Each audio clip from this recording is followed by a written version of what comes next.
problem before we get into the other way of seeing problems, of having the equation and having to get the clues instead of just having the clues and getting the equation. Let's talk about this tangent thing real fast. Then we'll get to maybe some of the weirder types of homework problems that came even before the tangents and see how you guys did on them. So here's the idea with the parabola. There's a property of parabolas that's going to make it possible for us to do this thing called finding a tangent line to the parabola, which, to be honest, is a really important calculus idea. And up until this point in your math careers, if you've been going to school in the United States, the only time you've seen a tangent is in geometry. What did we see, or where did we see tangents in geometry? Do you remember? To circles, right? There were tangent lines to circles, there were chords and secant lines to circles. You saw tangent lines to circles, but you didn't see tangent lines, or you haven't seen tangent lines to anything else until this point. And here's why. Tangent line is defined to skim a graph. To skim a graph at one point. So here's the struggle. This tangent line right here, and I know it's really hard to see maybe, but do you see how the line deviates, starts to go away from the parabola after point P?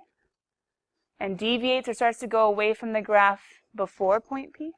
It only truly hits at point P. Otherwise, it's really close, and then it just starts to get farther and farther and farther away. It skims. It only touches the graph at one point.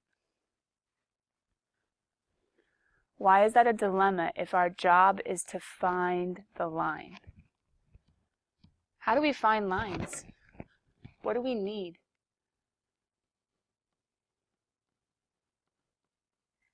What do we need to make an equation of a line? 2 points or a point and a slope.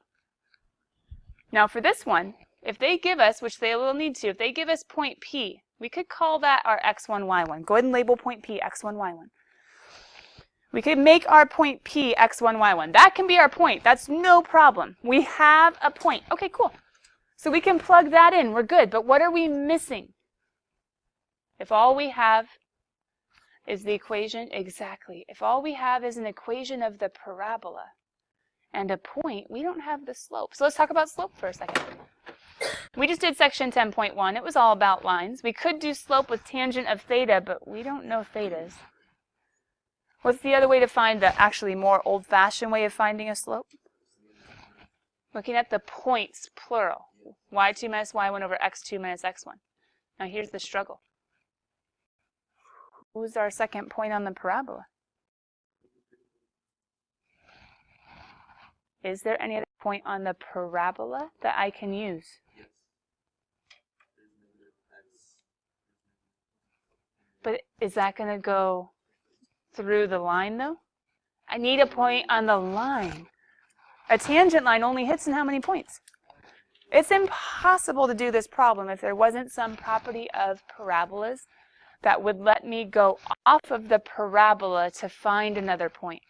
And this is where calculus comes in. Calculus is like, wait a minute, if tangent lines have these applications in being instantaneous rates of change, how fast something is changing at an instant, which is important in econ and in chem and in physics and in, well, obviously the higher maths, like in calculus is, in engineering, and like there are all these applications for this thing called a tangent line. But if you only have one point, it's impossible without this whole branch called calculus. But this one figure, parabolas, besides circles, this one figure, the parabola, we can actually not learn calculus and still be able to find this tangent line because only parabolas have this special property that the distance from what we know is the focus, the distance from the focus to point P, label that D, the distance from the focus to any point on the parabola D will always be the exact same difference. The exact same difference from the focus straight to the tangent line of or at that point P. the distance from the focus to the point P will always be the exact same as the distance from the focus to the tangent line at the second point that we really need in order to be able to find, y2. The second point that we really need in order to be able to find that line. So because there's a special property of parabolas, we can do the impossible and we can go off of the parabola and onto the line and be able to find this tangent line. So D for distance, we have x1, y1. That's the point that's going to get plugged into our point slope. x2, y2 is the point that we hope to find to be able to make this equation of a line. But there is an extra point that we're going to have to be using, and that's the focus. And guys, I would write, for this example, I would write h, comma, k plus p, except is that the way that the parabola will always go? No, it could go all sorts of different directions. I'm not going to write that one formula. There are technically 4 different formulas.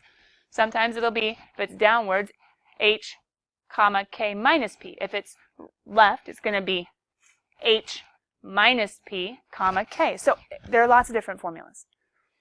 The idea, hopefully, is getting a little bit more solid in your heads, but I'm just going to make this one x sub f and y sub f. So whatever version you have to use for whatever parabola you have as far as how to get to the focus, whatever the x is of the focus, whatever the y is of the focus, is what we're going to need in order to find the difference. So here's the dilemma. We have x1, y1. We can plug him in. We can even plug him into the m formula, but we're missing y2, x2. So to find y2, x2, we're going to come off to the side and say, okay, to find x2, y2, we're going to need to, first of all, find D between the focus, x sub f minus x sub 1 squared, y sub f minus y sub 1 squared. We're going to need to find the distance using the distance formula between the x and y of the focus and the x and y of point P. Once we find that distance,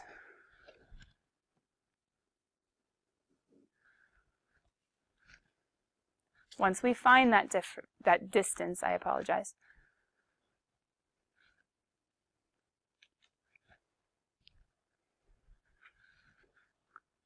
I'm going to go ahead and put it this way. Move along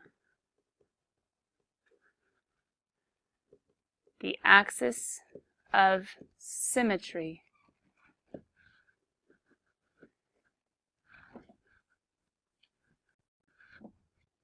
D units from the focus to x2, y2.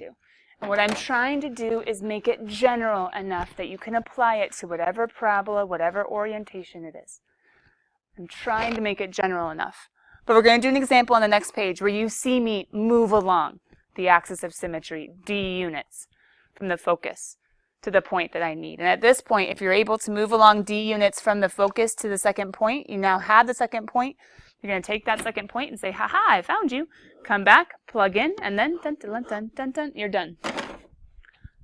So we start with point slope. We get stuck when we're doing point slope. We have to go over and do distance, use the distance to get the second point. Whew, come back to point slope and finish it. So with that in mind, let's go ahead and look at that second example. Sorry, that second page, that first example. Let me scroll this guy down just a little bit so we can see everything. And here we go. Our example is, we have the equation. He's alive. You don't have a note for me, do you? Oh, I was doing notes. I think this was straight. Oh, you were singing. I was looking at your arm. I was like, how'd you do it? Okay, got it. All right, we have an equation. Y equals x squared. We have an equation, y equals x squared. We have the point, 1, 1. And that's our P. So far, we have y equals x squared, which I labeled over here, y equals f of x. We have our point, 1, 1. That's our x1, y1. So right away we can say, oh, we need an equation of a tangent line? Easy. Y minus 1 equals m times x minus 1. Plugging in the 1, 1 from the clue up above. Then we can say, okay, slope time. M equals, Who's my y2? Who's my x2? He's in, well, here's the problem. If I was to skim, it's not going to hit the parabola. Does that make sense? If I was to skim, it's going to diverge. It's going to go away from the parabola. So it can't hit at 0, 0 if it needs to skim. Who is it? I don't know, and that's the whole point. I don't know. That's okay that I don't know. I'm going to plug in what I do know. I don't know y2, but I do know y1. I don't know x2, but I do know x1. We can't keep going until we find x2, y2. So what did I say over there? There's a way to find it. So we plugged into point slope. We got stuck. We don't have a second point on the line because the parabola is not a line. So I can't steal another point. I can only steal P. If you need to, come back and look at this picture and realize P is the only point on the parabola that's on the tangent line. So x2, y2. What did we say was the first step to finding x2, y2? We're going to have to do D, and D is going to need to use the focus. So technically, before we can even do D, don't we need to find the focus? Okay, so the focus. Can you guys look at this equation and see that he would be of the form x minus h squared equals 4p y minus k? Where'd I get this from? The big old yellow box, the important formula. Here we go, Joel. The big old yellow box, the important formulas for the standard forms of parabolas. How do I know it has to be this one and not the y minus k squared one? Who's being squared? So I needed the x to be squared. Does that make sense? So now write what you have, but write it in order, meaning I don't want the x squared to be on the right. I want the x squared to be on the left. So if this is what I have, I'm trying to get to my focus. This is what I have. I'm trying to get to my focus. Question. Don't I just need P for the focus? Okay, so check it. H is 0. Oh yeah, it hits at 0, 0. That makes sense. H is 0. K is 0 because it's not there. Who's P going to be?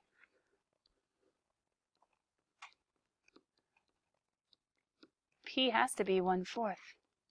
How else can you multiply by 4 and have it be 1? So I had to compare my standard form with the form that I have. And this is kind of like the kind of problem we didn't get to practice on Friday. What if they give you an equation, you have to match it with the standard form and find what you need. So 4p has to equal 1, so p has to equal 1/4.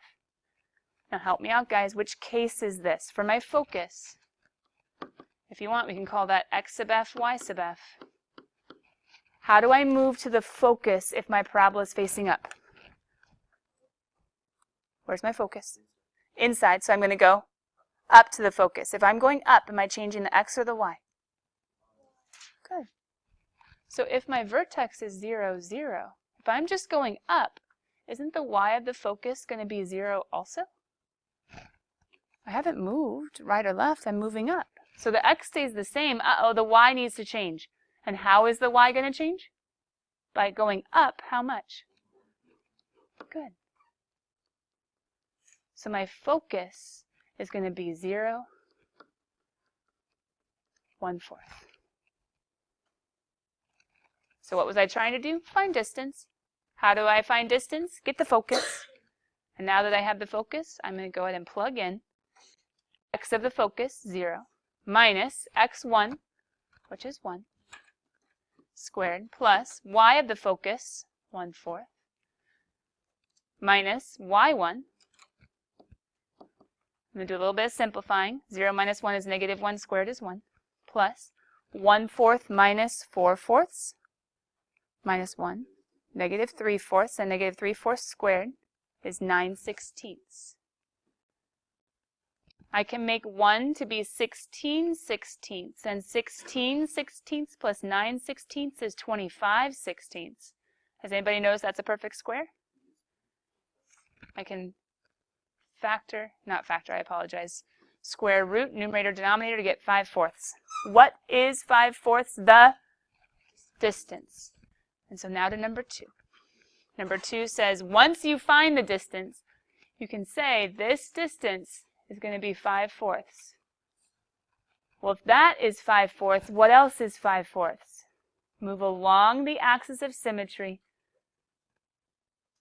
in the direction of the directrix to go find the point where the tangent line will hit the axis of symmetry. So move along the axis of symmetry in the direction of the directrix. Wait, how much? What length? I'm supposed to move along d units. And what was d? 5/4. So how do I move along 5/4 to get to this point? Has the x changed? No, it's still 0, just like all of those. So the x is still 0. But when I move along 5/4, what just happened to my y? It was at 1/4. And I went what direction? So I can subtract the 5/4. So 0, -1 is my x2, y2. So we did. X's stayed the same. The focus, start at the focus, right? From the focus, start at the focus, which is 1/4. I had to subtract d, 5/4, which got me to the point 0, -1. And if you remember, I said we start at point slope. We get stuck. We go looking using distance and the focus to get the second point. And once we get the second point, we can go ahead and come back to our original goal and say, hey, now that I have you, I can plug you in and say, oh, y2 is -1, x2 is 0. I can plug that into my equation. I end up with -2 over -1 is 2. Once I have my slope, I can come on back up here and say y minus 1 is equal to 2 times x minus 1. Now we could box that. I'm going to box it. Technically, you guys know the book and how the book doesn't like to leave lines like that. So I guess to finish the problem, we could say y minus 1 is equal to 2x minus 2. We could get y by itself by adding. And to prove a point, I want you guys to get out your graphing calculators. I want you to graph y equals x squared, the function from the very beginning, in y1. And I want you to graph in y2 the line that we just found, 2x minus 1. And I want you guys to see, does it really skim? If we did it right, it should skim. And not just skim anywhere, it should skim at 1, 1.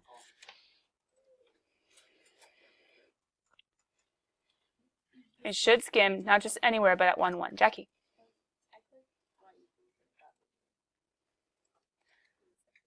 Let me see. Oh, you're still in sequence mode. So go ahead and go to your mode and change it back to function mode, the FUNC. Because you're still in like the geometric arithmetic series from like A sub n. Does that look better? Good.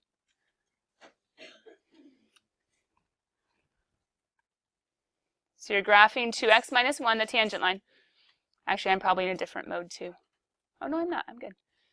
And you're graphing x squared as your y1.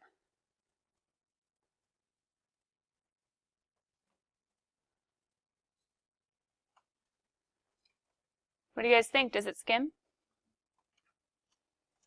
If so, then we did it right. Ooh, that's not zoom standard. I mean, you'll still see the skimming, but it's kind of awkward.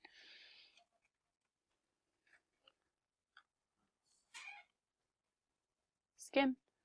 And how could you make sure it skims at the right spot? Aren't they intersecting at that point, guys? So I could even find intersection and say, hopefully, hopefully, hopefully, if I did it right, it should intersect at 1, 1. Dun, dun, dun, dun, dun. Ah! It's not 1, 1. It is, but remember what doesn't or can't do things as perfectly as you? The calculator. Remember the calculator's doing all sorts of different complicated approximation techniques using higher math. So the best the calculator could do is 1.00000000. But what do we know? Where does it hit? At 1, 1, done. Okay? At 1, 1, done. All right, cool kids. That was a crazy problem. To be honest, in some ways, it's probably the hardest problem of, I would almost say, this chapter. I would almost say this chapter. It's one of the hardest. The tangent line problem is at least, it's not hard in its math. It's really not. But was there a lot of like here to here to here to here and then go back and then, so it's a little complicated, but if you practice it, the math isn't hard. You found distance. You subtracted 1 point from another.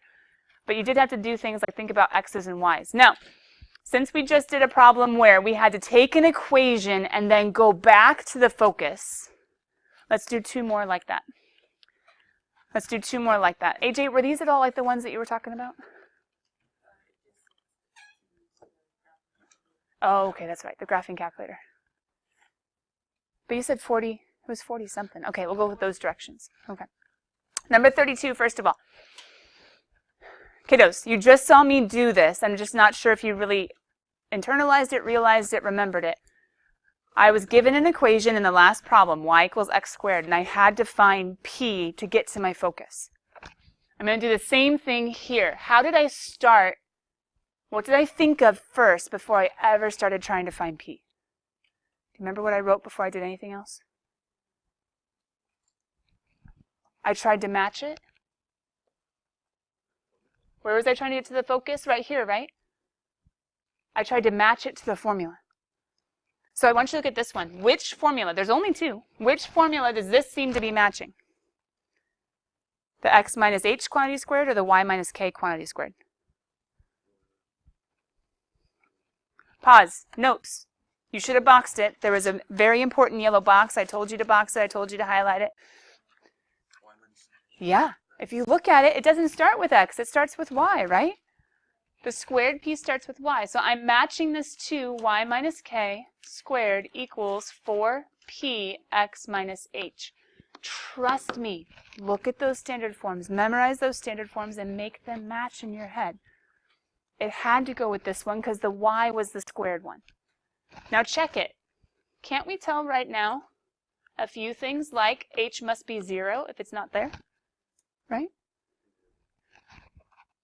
I'm going to pull that 3 away from the x. K must be 0 and h must be 0. Does that make sense? Now, what else can you tell now that I've started to write my equation like the standard form? I can look in front and see the coefficient. And so if 4p has to make 3 or 3 has to come from 4p, can't I make a little baby equation out of that? So say, well, 4p had to make 3, or 3 had to come from 4p. So guys, what does p equal? Divide both sides by 4, p equals 3/4. Why am I so hyper-focused on this little guy named p? He's important, yeah, for the focus and the directrix. There's no other way to find the focus and directrix unless I find the p. Now help. Some of you, on Friday, visualizing made all the difference. That's where the parabola was up or down or right or left, da da da da da da. So coming back, look at your yellow box. Look at all the formulas. Which way should a y squared be facing? Up, down, or right, left? Right, left. Now how do I know it has to be to the right? Because there's a positive, not a negative. Okay? So right away I know, sketch a quick I know it's facing to the right, and why do I know the vertex is at 0, 0? Because h and k are 0. Now that we have it facing to the right, let's go ahead and see if we can find everybody we need to using the visualizations that we did on Friday. Once we know the way the parabola is facing. The vertex, h and k, came from us manipulating the formula over there. The focus, you tell me, to the right, to the left, up or down? To the right. So if he's to the right, if my vertex is 0, 0, hasn't the y stayed the same?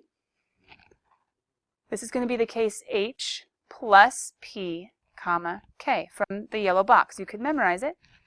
Or you could say, oh, I just know the distance I'm supposed to move. I'm supposed to move p. And who is p? 3/4. And who's moving? Well, the x, of course. I'm moving right. The x has to change, not the y. So then right away, if you're able to follow the movement and say, oh, the parabola is this way. Oh, cool. The focus is that way. Sweet. Add to the x. 0 plus 3/4. Keep the y the same. My focus is 3/4. comma 0. Once again, could you have memorized this big old chart that says, hey, whenever you have a y that's being squared with a positive, and could you have memorized, let's plug in, let's plug in, let's plug in? Yes. But most of you don't want to memorize this chart, so if you work really hard on trying to get a feel for how this is moving, you won't have to memorize as much. Who's my directrix? Good. He's going the other direction, right? And it is going to be at negative 3/4. That's really good, except it's not a point, right? What's the directrix? It's a line. And what kind of line? It's a dotted line, and it's a tick mark on the x-axis. It's an x equals line. And who does x equal? It's the vertical line, x equals negative 3/4. Dun, dun, dun, dun. Do you see how I moved to my focus and I moved to my directrix? It was super important to find HK, to know where to move from. It was super important to know positive or negative, who's being squared, to know it was a rightwards facing parabola. But then all I needed was P and a little bit of logic. So what makes the next example just a little bit harder? More numbers and not set up so nicely. But pause. Why am I going to write right now that I want x minus h squared equals 4p y minus k? Why am I writing that right now? The x is squared. It has to fit into this. The x is squared. It has to fit into this. So why do you think, in looking at this standard form, why do you think I'm going to do x squared minus 2x with a space equals negative 8y minus 9? What am I doing? Yeah. Do you see how I'm kind of making it fit my standard form? Little by little? So I move the y's and the numbers on the other side. I have the squareds right there. It's been a while, but we've done this before. Why am I going to do a plus blank on both sides?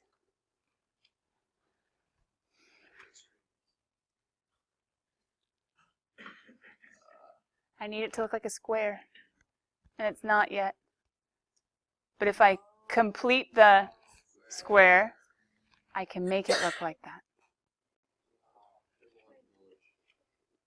So I'm going to take my middle term, like when we completed the square earlier on in the semester. I think it was last semester, actually. I'm going to take the middle term, cut it in half, and square it. That's the complete the square trick since Algebra 1. Take the middle term, cut it in half, then square it. Negative 1 squared is positive 1, right? What I do to one side? But look at how that helps. I can say x minus 1 quantity squared equals negative 8y minus 8. I can say x minus 1 quantity squared is equal to negative 8y plus 1. Who did I just make it match? The form. And if I can make it match the form, then I can go ahead and say, all right, should we be able to say who our vertex is? Yeah. H is going to be positive, careful, x minus h, positive 1. But k is going to be negative 1. My focus, hold on, let's visualize first. That gets hard. That gets hard if you're not visualizing. But then shouldn't we also say, oh, wait, to get focus and directrix, don't I need P? Where's it going to come from? Right there. So 4P is equal to negative 8, which means P is equal to negative 2. So now all I need to do is visualize. I can get the point pretty quickly of 1, negative 1. Here's my question, though. Which way is my parabola facing? It's going to be up, down, because who's being squared? Up, down. And why does it have to be down? See the negative? We had to rearrange stuff a bit, but a negative came out. Oh, okay, that's a downwards facing parabola. So then check it. You tell me, where's the focus? Down. If it's straight down, didn't the x just stay the same? So the x is fine. Who do I need? The y. How do I get the y? I move P units from -1. So what's -1 moving down to? -3. You got it. Follow the movement. Where's the directrix? Up. Up how many? Yeah, up 2, right? So if I go from -1 up 2, where am I now? And why is it not just +1, or who is equal to 1? Y, you can fly. It's a tick mark on the y-axis. Now, my measurement was a little off. I think this focus should have been a little down based on my tick marks. So that'd be 1 and then 2.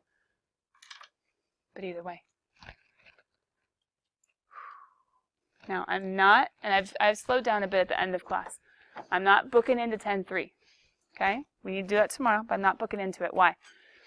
Completing the square is going to show up again. 10-2 homework, 10-3 section notes, 10-3 homework, 10-4 section notes, 10-4 homework. Completing the square is important. Do some of you need to review completing the square? Yes. Where can you review it? From last semester notes, go find in your table of contents where we talked about parabolas last. We completed the square there. And there are more examples. And, guys, it's something that Algebra 1 kids start learning.